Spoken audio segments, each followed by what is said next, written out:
இப்போ அதிமுக வலுவிழக்கிறது அப்படின்னு தான் திமுகவுடைய பிரச்சார மேடைகளில் பேசக்கூடிய முக்கியமான ஒரு வாக்கியமா இருக்கு.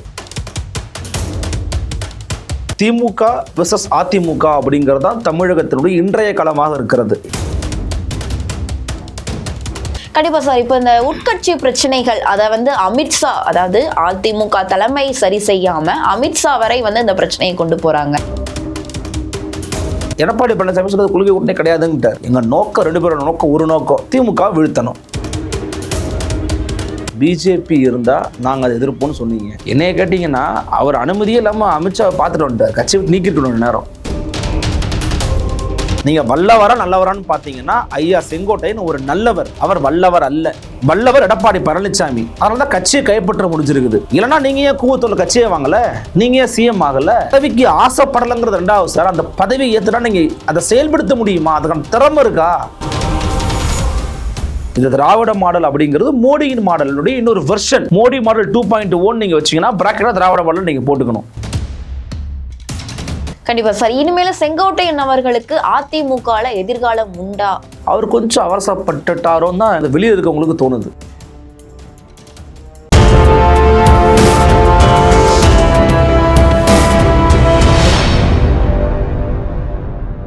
யூ தமிழ் நேயர்களுக்கு வணக்கம். நான் உங்கள் பிருந்தா சங்கர். இன்று நம்மோடு சிறப்பு விருந்தினராக இணைந்திருப்பது ஊடகவியலாளர் அருள்மொழிவர்மன். வணக்கம். வணக்கம். எப்படி இருக்கீங்க? நல்லா இருக்கேன். நீங்க? நலமா இருக்கு. இப்போ அதிமுக வலுவிழக்கிறது அப்படின்னு தான் திமுகவுடைய பிரச்சார மேடைகள்ல பேசக்கூடிய முக்கியமான ஒரு வாக்கியமா இருக்கு. உண்மையிலேயே அவங்க மீண்டும் மீண்டும் அதை ஒவ்வொரு மேடைகளையும் சொல்லும் போது அதிமுக உண்மையிலேயே வலுவிழந்துதான் இருக்கு அப்படின்ற ஒரு சூழல் மக்கள் மனதுல தோன்ற ஆரம்பிச்சிருச்சு அப்படின்னே சொல்லலாம். இது உண்மைதான் இல்லை? அப்படி ஒரு முன்முடிவுக்கு நம்ம வரவே முடியாது, வரவும் கூடாது அப்படின்னு நான் நினைப்பேன். இல்லை, நம்ம அப்படி ஒரு முன்முடிவுக்கு வரவே முடியாதுங்க. ஏன் அப்படின்னா திமுக வெர்சஸ் அதிமுக அப்படிங்கிறது தான் தமிழகத்தினுடைய இன்றைய களமாக இருக்கிறது. இரண்டு பேருடைய சட்டமன்ற உறுப்பினர் எண்ணிக்கை அடிப்படையில் வைத்து, வரலாறு அடிப்படையாக வைத்து, பணபலம், படைபலம், அதிகார பலம் இதெல்லாம் அடிப்படையாக வைத்து, தலைமைகளுடைய அனுபவங்களை அடிப்படையாக வைத்து பார்க்கிற போது திமுக வெர்சஸ் அதிமுகங்கிறது தான் போட்டி. ஆனால் இதில் ரெண்டு பேருமே அவங்கள விமர்சனம் பண்ணுவாங்க தான். ஆனால் இந்த விமர்சனத்தை நீங்கள் சொன்ன ஒரு வார்த்தை இருக்குது பார்த்தீங்களா, அதிமுக வலுவிழக்கிறது அப்படின்னு. அதிமுகவை எந்த அடிப்படையில் வலுவிழக்கிறதுன்னு சொல்கிறாங்க? நீங்கள் ரீசன்ஸ் எதாவது தான் சொல்லணும், நான் அதுக்கு பதில் சொல்கிறேன். கண்டிப்பாக சார். இப்போ இந்த உட்கட்சி பிரச்சனைகள் அதை அமித்ஷா, அதாவது அதிமுக தலைமை சரி செய்யாமல் அமித்ஷா வரை இந்த பிரச்சனையை கொண்டு போகிறாங்க அப்படின்றது தான் அவங்களுடைய முக்கியமான ஒரு. இல்லை, நான் என்ன நினைக்கிறேன் அப்படின்னா, அதிமுகவோட கூட்டணிக்குள்ளே இருக்கிறத பற்றி ஏன் அதிமுகவுக்கு பிரச்சனை? கண்டிப்பா இது பேசக்கூடிய இடத்துல பேசும் பொருளா ஆகுறப்போ கண்டிப்பா ஆளும் கட்சி விமர்சனம் செய்யணும். திமுகவினுடைய நோக்கம் என்னமா? பிஜேபி இருந்தா நாங்க அதை எதிர்ப்போம்னு சொன்னீங்க. பிஜேபியோட சேர்ந்துறதுனால எங்களுக்கு பிரச்சனையே இல்லைன்னு இப்போ கூட சொன்னாரு மரியாதைக்குரிய டெபுட்டி சிஎம். விட்டுருங்க, ஏன் கிரிட்டிசைஸ் பண்றீங்க? அவங்க எப்படி இருந்தா என்ன? அதான் எடப்பாடி பழனிசாமி கேட்கிறாரு.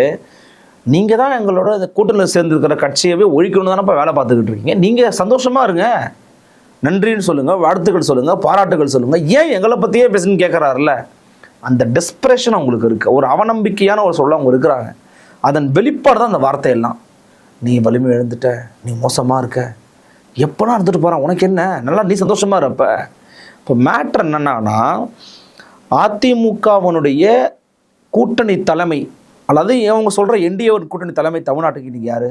எடப்பாடி பழனிசாமி.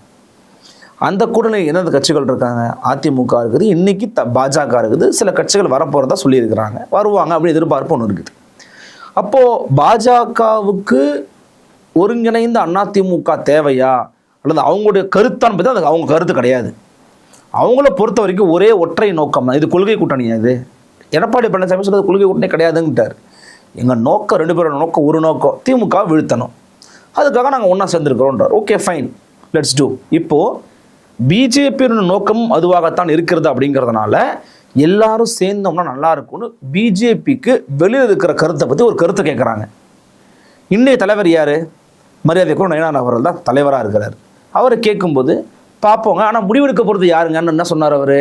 எடப்பாடி பழனிசாமி தான் முடிவெடுக்க போகிறாருன்னாரு. அது யாருடைய பிரச்சனையாக பார்க்கப்படுகிறது? அவர்களுடைய உட்கட்சி பிரச்சனையாக பார்க்கப்படுகிறது. ரெண்டு விஷயம் தனித்தனியாக வரேன்.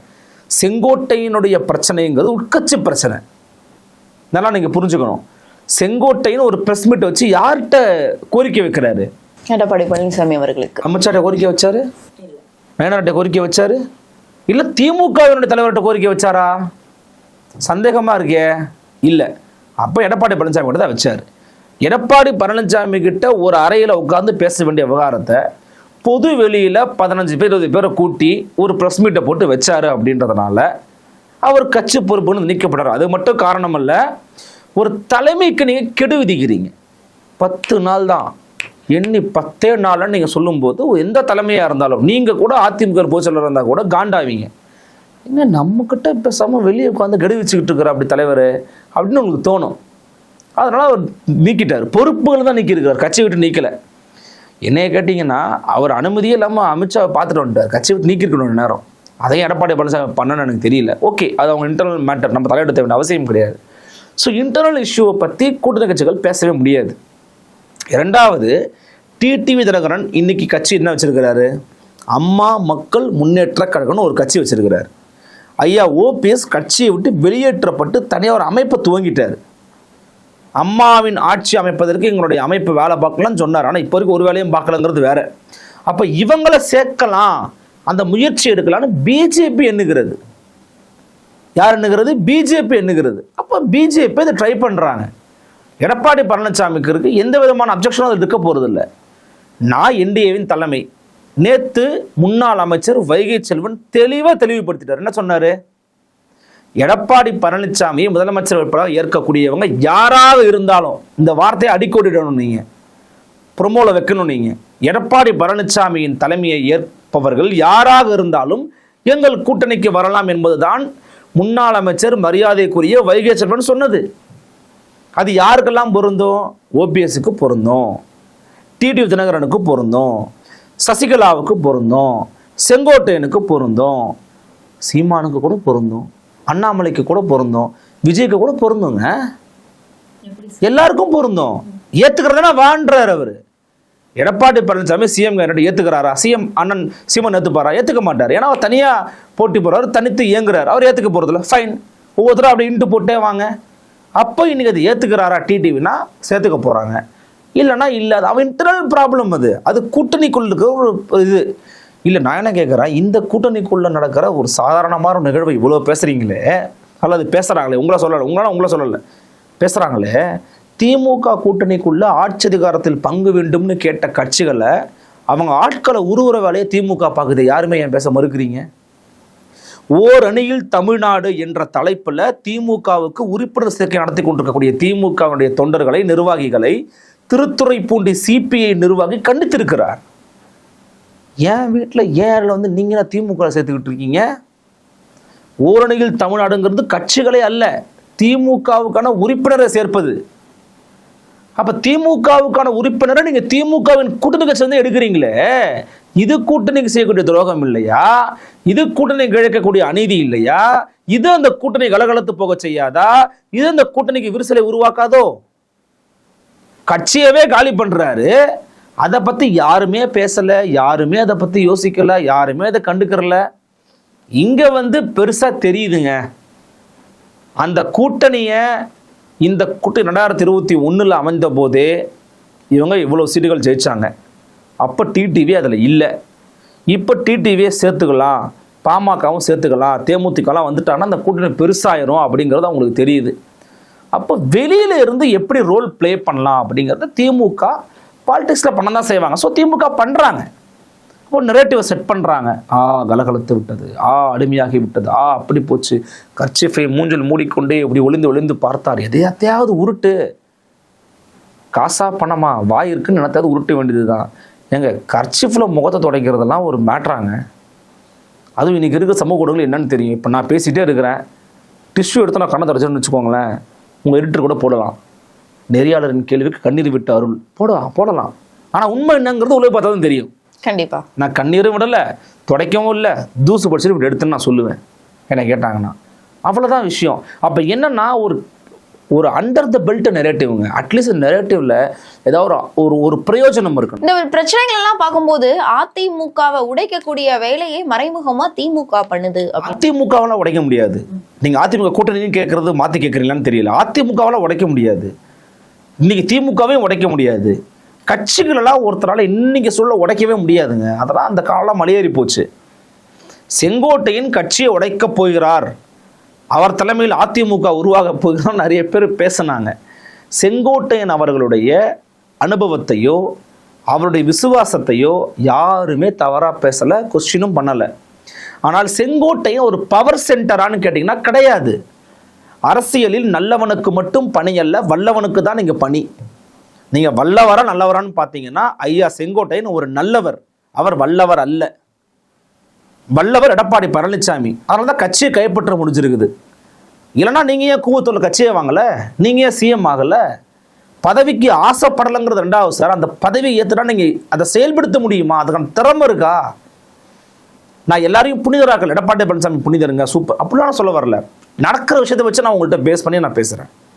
அப்போது அவருக்கு பவர் சென்டராக இருந்திருந்தாருன்னா, வல்லவராக இருந்திருந்தாருன்னா கட்சி உடச்சிட்டு போக வேண்டியது தானே. இதே இடத்துல கோபியில் முந்தானத்து போய் நிற்கிறார் எடப்பாடி கே பழனிசாமி. அவ்வளவு கூட்டம், அவ்வளவு கட்சிக்காரங்க கூட்டிட்டாங்க. செங்கோட்டையன் கூட எத்தனை பேர் இருந்தாங்க? அவங்களாம் இப்போ எங்கே இருக்காங்க? செங்கோட்டையன் கூட இருந்தவரை நீங்கள் எடப்பாடி கூட தான் இருக்கார், தெரியுமா உங்களுக்கு? பார்க்குறோம்ல நம்ம. அப்போ கட்சியெல்லாம் திமுகவால் உடைக்க முடியாது. திமுக வந்து தொடர்ச்சி என்ன பண்ணுவாங்க, ஒரு நெரேட்டிவை செட் பண்ணுவாங்கம்மா. இது வந்து மோடியின் மாடல், பாஜக மாடல். பாஜக மோடி மாடலை தமிழகத்தின் ஸ்டாலினின் திராவிட மாடல் பின்பற்றுகிறது. எல்லா விஷயத்தையும் ஃபாலோ பண்ணிட்டு இருக்காங்க அவங்க. என்னை கேட்டீங்கன்னா ஒவ்வொரு துறையாக நான் சொல்லுவேன் இதெல்லாம் ஃபாலோ பண்ணுறாங்க. Modi model is equal to Dravida model. இந்த திராவிட மாடல் அப்படிங்கிறது மோடியின் மாடலுடைய இன்னொரு வெர்ஷன். மோடி மாடல் 2.1 நீங்கள் வச்சிங்கன்னா பிராக்கெட்டாக திராவிட மாடல் நீங்கள் போட்டுக்கணும். அதனால் திமுக அதை வந்து தொடர்ச்சி நெரேட்டிவ் செட் பண்ணுவாங்க. பட் கிரவுண்ட் ரியாலிட்டி என்னங்கிறது நமக்கு தெரியும்ல, அதை பற்றி. கண்டிப்பா சார். இனிமேல செங்கோட்டையன் அவர்களுக்கு அதிமுகல எதிர்காலம் உண்டா? இல்லை, எந்த ஒரு அரசியல் தலைவருக்குமே வந்து அவ்வளோதான் முடிஞ்சு போயிட்டாரு, அதுக்கப்புறம் எதுவுமே கிடையாதுன்னு நம்ம சொல்ல முடியாது. மேபி செங்கோட்டையன் அவர்களுக்கு நான் இப்பயும் சொல்கிறேன், அவருடைய எக்ஸ்பீரியன்ஸை நம்ம வந்து ரெஸ்பெக்ட் பண்ணுறோம். அந்த வேல்யூஸ், அவருக்கு ஒரு வேல்யூ இருக்குது, நான் இல்லைன்னே மறுக்கல. ஆனால் அதுக்கெல்லாம் ஒரு டைம் இருக்குது, ஒரு பெர்ஸ்பெக்டிவ் இருக்குது, ஒரு நேரம் பார்த்தா நீங்கள் சில விஷயங்களை பேசணும், சொல்லணும். அவரோட பாயிண்ட் ஆஃப் வியூலேருந்து பார்த்தா 6 தெரியலாம் அல்லது 9 தெரியலாம். என் பக்கம் இருந்து பார்க்கும்போது எனக்கு 6 தெரியுதே.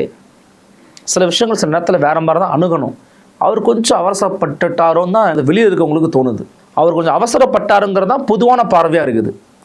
ஏன் அப்படின்னா, கொஞ்சம் பொறுமையாக இருந்து நிதானமாக இருந்து உள்ளுக்குள்ளே பேசியிருந்தாருன்னா அவரோட பேருக்கு டேமேஜ் ஆகிருக்காது.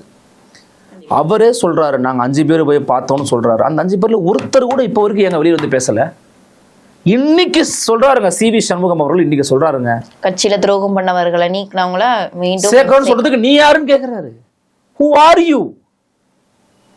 அப்ப அந்த கட்சி, அந்த குரல் எங்க இருந்து வருது? நீங்க சொல்ற 5 பேர் தானே வருது. ஒன்னே ஒன்று ஞாபகம் வச்சுக்கோங்க, இன்னைக்கு திமுக வீழ்த்தணுங்கிறது தான் உங்க நோக்கமா இருந்துச்சுன்னா, அதிமுக தான் நீங்க தீர்வு நினைச்சீங்க அப்படின்னா, எடப்பாடி பழனிசாமி தான் லீடர். ஏத்துக்கிட்டா வா, இல்லை போயிட்டே இரு. இதை வெளிலிருந்து பார்க்கக்கூடிய ஒரு ஜேர்னலிஸ்டாக, ஒரு ஊடகவியலாளராக, நீங்கள் ஒரு பார்வையாளராக, ஒரு கமெண்டேட்டராக பார்த்தீங்கன்னா ஒரு லீடர் அப்படி தான் இருக்கணும். லீடர் அப்படி தான் இருக்கணும். இவர் போய்ட்டு ஐயோ கட்சி கலையாருமே, இவர் போய்ட்டு, இதெல்லாம் லீடருக்கான அழகே கிடையாது. லீடருக்கான அழகே கிடையாது. அது என்ன சொல்றாங்கன்னா, இப்போ அதிமுகவில் வந்து ஸ்பிளிட் இருக்கிற ஓட்டுகளை வந்து ஒன்று சேர்க்கும் முயற்சியை வந்து எடப்பாடி பழனிசாமி அவர்கள் எடுத்தா நல்லா இருக்கும் அப்படின்றது தானே பல விமர்சகர்களுடைய. ஒன்று சேர்க்கல, எல்லாமே பிரிஞ்சுதான் இருக்குன்னு யார் சொன்னா? டேட்டா எங்க இருக்கு? பாயிண்ட்ஸ் யார் சொன்னா? 21 டேட்டாவை நீங்க சொல்றீங்க, ரைட்டு. 21 இருந்த அமமுக தான் இப்பயும் இருக்கா? 24 அமமுக வாங்கினா வாக்கு சதவீதம் என்ன கால்குலேஷன் போட்டாங்கம்மா? ரொம்ப simple. 24 AIADMK 20%, 24 NDA included OPS and TTV எத்தனை? 18% வாங்கினாங்க. 20% 38% ஆட்சி அமைக்கலாங்கிறதா அவங்களுடைய கால்குலேஷன். இதான் அவங்களோட கால்குலேஷன். ப்ளஸ் ஆன்டி இன்கம்பன்சி கொஞ்சம் வரும். இதான் அவங்களுடைய எதிர்பார்ப்பு, எக்ஸ்பெக்டேஷனாக இருக்குது. அது நடக்குதோ நடக்காமல் போதும், அவங்க கால்குலேஷன் இதுதான். அதுக்காக கூட சேர்த்துலான்னு பார்த்தாங்க. என்ன, ஒரு 40 சீட்டு கேட்குறீங்களா, 50 சீட்டு கேட்குறீங்களா, உங்களுக்கு கொடுத்துட்றாங்க, பிஜேபி கொடுக்குறோம், நீங்கள் ஸ்ப்ளிட் பண்ணி கொடுத்துக்க. ஓபிஎஸ்க்கு 10, டிடிவிக்கு 10, இவங்களுக்கு 10ன்னு கொடுத்துக்கோங்க. நான் நின்றுக்கிறேன், நான் தான் லீடரு, நான் தான் சிஎம் கேண்டிடேட்டு. கூட்டணி ஆட்சிலாம் ஒன்றும் இங்கே கிடையாது. அவருடைய பாலிசி அதுதான். கூட்டணி ஆட்சி இல்ல அப்படின்னு எடப்பாடி பழனிசாமி அவர்கள் சொல்றாங்க. கூட்டணி ஆட்சி தானே உள்துறை அமைச்சர் அமித்ஷா அவர்கள் சொல்றாங்க. என்னதான் இல்ல கூட்டணி ஆட்சி அதாவது இப்போ வரைக்கும் எடப்பாடி பழனிசாமி என்ன சொல்றாருன்னா, அவருடைய விளக்கத்தை நான் பார்க்கும்போது அதிமுக பாஜக கூட்டணி ஆட்சி அமைக்கும் அப்படின்னு அவர் சொல்றாரு. ஆனால் நான் வந்து நம்ம இதை பயாஸ்டாக பார்க்கக்கூடாது. அமித்ஷா அவர்களுக்கு ஒரு பொறுப்பு இருக்குது, நைனா அவர்களுக்கு ஒரு பொறுப்பு இருக்குது. அவங்க ஏங்க எங்களுடைய இந்த கூட்டணியில் எடப்பாடி பழனிசாமி தாங்க முதலமைச்சர், அவர் எடுக்கிறதாங்க இறுதி முடிவு அப்படின்னு சொல்லிடணும். சொல்லிட்டாங்க, ஐ திங்க் சொல்லிட்டாங்க. பட் இதுவும் வழக்கம் போல் பார்த்தீங்கன்னா ஊடகங்களுடைய அந்த ஒரு பிரச்சாரம் அந்த தொடர்ச்சியாக பண்ணுவாங்க. பட் அதெல்லாம் இன்றைக்கி வந்து டைல்யூட் ஆயிடுச்சுமா, அது முடிஞ்சு போச்சு. அப்போ அங்கே கூட்டணின்னு கேட்குறீங்களே, இங்கேயும் தானே கேட்டுக்கிட்டு இருக்காங்க. அங்கேயாவது வார்த்தை விளையாட்டு பண்ணிக்கிட்டு இருக்கீங்க, ஓப்பனாக கேட்குறாங்க. காங்கிரஸ், விசிகா, கம்யூனிஸ்ட் கட்சி தவிர எல்லாரும் கேட்டுக்கிட்டு இருக்காங்க. அப்போ இதை பற்றி யாராவது பேசுகிறோமா? பெருசாக பேசுறது கிடையாது, முக்கியத்துவம் கொடுக்கறது கிடையாது. ஏன்னா அங்கே ஒரு இக்கு இருக்குது. அப்போ இங்கே நீங்கள் பார்க்கணும் அப்படின்னா செங்கோட்டையன் அவர்களுக்கான எதிர்காலம் அப்படிங்கிறது அவருடைய முடிவில் தான் இருக்குது. அவர் மீண்டும் அதிமுகவில் தொடரணும், எடப்பாடி பழனிசாமியோட கைகோர்த்து பயணத்தை மேற்கொள்ளணுங்கிறதா எதிர்பார்ப்பு. அவரும் நான் வந்து எடப்பாடி பழனிசாமி அவர்களுக்கும் இந்த எதிர்பார்ப்பு இருக்குதா அப்படின்றது தான். எடப்பாடி பழனிசாமி பொறுத்த வரைக்கும் அவர் ஒரு சிலர் ரொம்ப தெளிவாக இருக்கார். வெற்றி தோல்வி இதெல்லாம் ரெண்டாவது, எனக்கு தன்மானம் முக்கியம், சுயமரியாதை முக்கியம். அதையும் தன்னை ஒரு வார்த்தை சொல்கிறார் அவர். நான் ஒரு வார்த்தை சொல்கிறேன், சுவர் இருந்தால்தான் சித்திரம் வரைய முடியும். கரெக்டா? இப்போ நீ கட்சி வெற்றி அதெல்லாம் பற்றி பேசுகிறேன். முதல்ல கட்சி இருக்கணும். கட்சி இருக்கணும்னா கட்சி முதல்ல ஒருமைப்படுத்த வேண்டிய வேலையை பார்க்கணும். அந்த வேலையை ஒருத்தர் பார்த்துக்கிட்டு இருக்கும்போது குறுக்கா மறுக்கா நீங்கள் ஓடிக்கிட்டு ஏதாவது ஒன்று சொல்லிக்கிட்டே இருந்தீங்க அப்படின்னா அது டிஸ்டர்பன்ஸ் ஆவாங்க. அந்த டிஸ்டர்பன்ஸை பண்ணாதீங்க அப்படிங்கிறாரு. எல்லாருமே கேட்குற கேள்வியை நான் பார்க்குறேன், அவர் இன்னொரு ஜெயலலிதாவா, இன்னொரு ஜெயலலிதாவா? எனக்கு ஒன்றும் புரியலையே, இன்னொரு ஜெயலலிதாவா எதிர்பார்க்குறீங்க? முதல்ல அவர் பழனிசாமி வந்துட்டு போட்டோம், அது அவருடைய ஸ்டைல் ஆஃப் நிர்வாகமாக இருந்துட்டு போட்டோம். அவர் வந்து பல விஷயங்கள்லாம் மற்றவங்கள மாதிரி கிடையாதுங்க. இப்போ ஓபிஎஸ்லாம் பார்த்தீங்கன்னா இது சொல்லுவாங்க, சில பேர் சொல்லியிருக்காங்க, அம்மையா ஜெயலலிதா உட்காந்த இடத்துல போய் உட்கார மாட்டார், இந்த சேர் கொஞ்சம் ஸ்பேஸ் விட்டுட்டு இவர் உட்காருவார், அறைக்குள்ளேயே போவோம். எடப்பாடி பழனிசாமி அப்படிலாம் கிடையாது. நான் சிஎம் தானே, நான் உட்காந்துக்கிறேன், எனக்கான சேர் தானே அது, நான் தானே உட்காரேன், நான் தான் உட்காருவேன். சிம்பிளுங்க. ரொம்ப யதார்த்தமாக வாழ்க்கையை பார்க்கணும். ரொம்பலாம் அப்படியே போட்டு புனிதெல்லாம் படுத்தக்கூடாது. நான் சிஎம், நான் கட்சி தலைவர், நான் பார்த்துக்கிறேன், எவ்வளோ தலையிடாத. அது யாராக இருந்தாலும் சரி. ஒரு வேளை அமித்ஷா அவர்கள் பெருசாக தலையிடுறாரு அப்படிலாம் போச்சு, அந்த கூட்டணிக்கு ஒரு பாதிப்பு உருவாகும். ஆனால் அப்பயும் அந்த கூட்டணியை விட்டு போகிறது அல்லது வெளியேறுவதுங்கிறது பாஜகவுக்கு தான் பாதிப்பு அமையும். ஸோ அந்தளவுக்கு போக போகிறதில்ல. எனக்கு தெரிஞ்சு இன்றைக்கி இன்டாக்டாக ஆகிட்டாங்க, அதுக்கப்புறம் அந்த பிரச்சனை நடக்க போகிறதில்ல. அதிமுக பாஜக கூட்டணிக்குள்ளே மற்ற கட்சிகள் இணைய வாய்ப்புகள் அதிகமாக இருக்கிறது அப்படிங்கிறத நம்ம பார்க்குறோம். இந்த சிக்கல்கள் கூடிய சீக்கிரம் முடிவு கூட நான் எதிர்பார்க்கிறேன். கண்டிப்பா சார். இப்போ 2026 சட்டமன்ற தேர்தலை நோக்கி நகர்ந்து கொண்டிருக்கக்கூடிய அதிமுகவுடைய நிலைப்பாடுகள் என்ன அப்படின்றது பல்வேறு விவரங்களை எங்களோட பகிர்ந்தமைக்கு நன்றி. மிக்க நன்றிமா.